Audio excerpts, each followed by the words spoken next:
Sunday, December 4th, 2011. Haven't been putting out much video lately. I apologize for that, but a few weeks ago one of my older brothers passed away unexpectedly at the age of 54 years. So I wanted to comment on this, and there's a lot of relevance here between what happened to my brother and what could happen to everyone out there and is happening to many people who are under medical health care today. My brother's name was Giovanni, and he wasn't exactly the picture of health. He had type 2 diabetes as well as kidney problems, which meant that he had to go through dialysis 3 times a week. Just prior to Thanksgiving, in early October, Giovanni had what should have been some minor surgery. Because of the issues with his kidneys, Giovanni was on a waiting list. Although no donors had come up yet, he was found to have some gallbladder stones, and his doctors felt that it would be prudent to have those dealt with now, so that if and when a donor does become available and he could qualify for a kidney transplant, he would be in a much better position to receive that. As it happened, this minor surgery, he got out of the hospital and then had some complications with infection, had to go back into the hospital, and then had some other complications, had to have some more surgery, and you know, he was expecting to make a full recovery despite the complications he was having, and then suddenly passed away in his sleep on Sunday, November the 13th. The doctors say his heart just stopped. We're currently awaiting results from post-mortem to have some more answers. Anyway, the point of this video isn't just to mourn the loss of my brother, although it is very sad to lose him so unexpectedly at a relatively young age. The point that I want to make, and what I want to express to everyone out there, is that we really have to look after our health. If you research it, there seems to be an all-out assault on our health from the very institutions that we rely on to sustain our health. Whether it be from big agribusiness, where we've been dealing with you know, unhealthy animals in unhealthy environments being injected with antibiotics, and most recently now genetically modified organisms, foods, not only fruits, vegetables, and produce, but now, you know, animals are now being genetically modified as well. Many independent studies have been run where testing with small rodents like mice, hamsters, and lab rats, basically by feeding them genetically modified corn and soy, by about the 3rd generation, although you don't really notice any symptoms in the 1st generation consuming those foods, by the 3rd generation, basically the animals tested were all completely sterile. They were having smaller litters, and you know, the offspring were not surviving, or they were being born deformed and mutated as well as being sterile. So that's genetically modified foods.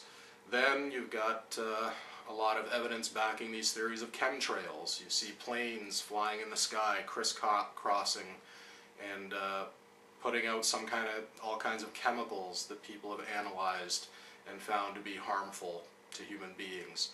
Our water is full of fluoride, sodium fluoride, which we were told is good for our teeth. It's a huge lie. Now a lot of evidence is coming out linking it to dental fluorosis as well as forms of cancer. Fluoride was first used by the Nazis in Germany as well as the communists in communist Russia, and it was used to basically subdue the prisoners. It makes people docile, it dumbs people down. So you got poison in the water, you got poison in the air, you got poison in the food, and then our medicine as well is full of poisons. A lot of vaccines are found to contain mercury, and there's been a lot of cases of autism that have been suspected to be linked to vaccine. Young children more and more learning disorders keep getting discovered, and attention deficit disorders. And yet when you go to communities like the Amish and others who eat natural, organic food that they produce themselves, they're not under the care of the medical system, they don't take prescription drugs. These people don't have the same health problems that we're facing in the modern world, where modern science is supposedly saving us. My point, again, is to look after yourself, educate yourself. There's only one person who's going to take care of you, and that's you. So it's time to take responsibility for yourself. What I saw with my brother was someone who became very dependent on the medical system. The doctors who were looking after him, the medicines they were giving him, and the procedures he was undergoing that were supposed to make him better. And, well, it didn't work out that way. I choose to hopefully be healthy my life by eating right, staying active, looking after myself, watching what I put in my body. Stress is also a big factor, especially in our modern urban centers. It's important to find an outlet to deal with that stress and release it. Don't put yourself at the mercy of this system. Because from what I've seen, although there are people within the system who get involved in their career fields because they do genuinely want to help people, it's the people at top making decisions that ultimately affect how things turn out.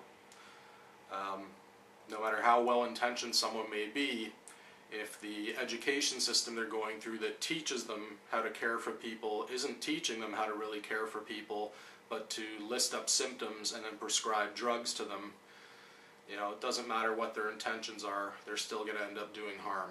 So it's important to take care of yourself. Please educate yourself, find out what's going on in the world, become more self-reliant and self-sufficient and independent. Don't be at the mercy and be in a position that, like my brother was in, where he put his faith in a system and people to look after his health, and he was failed.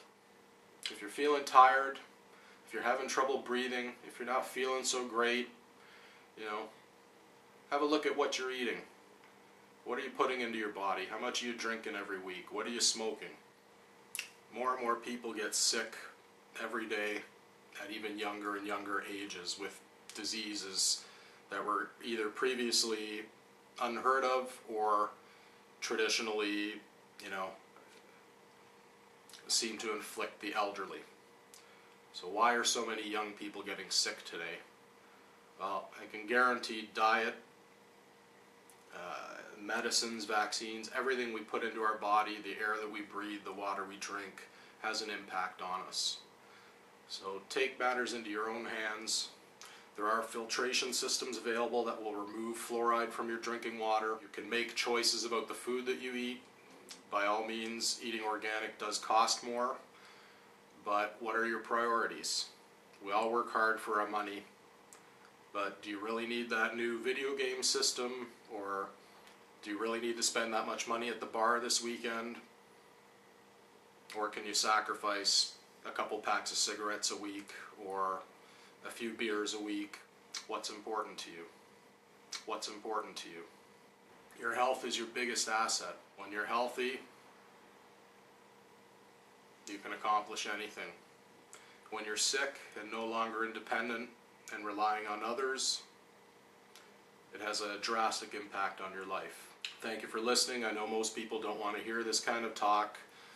They may see it as being negative or down or even preachy. But I've lost my brother, and I've lost many other people that I care about as well, who were lost, way before their time. I'm standing here because I care. I don't want to see anyone else suffer the fate of my brother and so many others that I was close to and lost. Stay healthy, stay strong, and remember, the truth is often ugly, but only the truth can make you free. Rest in peace, Giovanni. God bless everybody. This is the ugly truth. And I hope to see you soon. Goodbye, blue sky. Goodbye, blue sky. Goodbye.